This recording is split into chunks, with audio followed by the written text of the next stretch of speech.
মার্কিন অপরাজেয় শক্তির দম্ভ কি তবে গুড়িয়ে যাচ্ছে?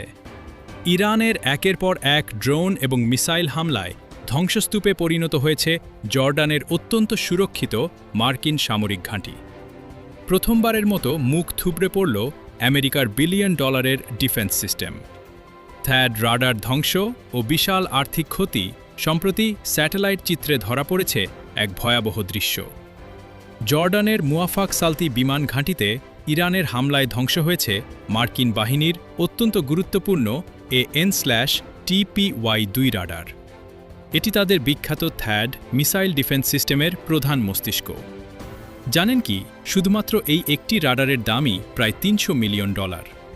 পুরো থ্যাড ব্যাটারির দাম $1 বিলিয়ন হলেও এই রাডারটি ছাড়া তা এখন পুরোপুরি অকেজো।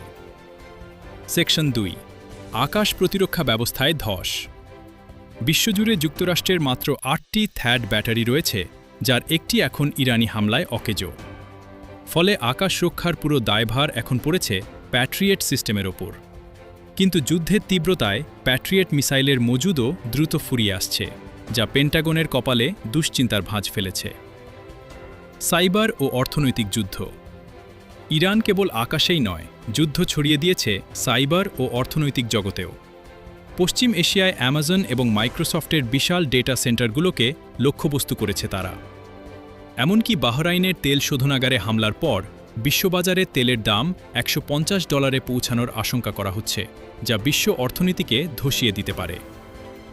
বিশেষজ্ঞরা বলছেন, ইরান ইচ্ছাকৃতভাবে এই যুদ্ধকে দীর্ঘায়িত করছে। তাদের সস্তা ড্রোন ঠেকাতে গিয়ে যুক্তরাষ্ট্রকে খরচ করতে হচ্ছে কোটি কোটি ডলারের দামি মিসাইল। এই অর্থনৈতিক ভারসাম্যহীনতা কি শেষ পর্যন্ত ওয়াশিংটনকে মধ্যপ্রাচ্য থেকে পিছু হটতে বাধ্য করবে? আপনাদের কি মনে হয়? কমেন্টে জানান।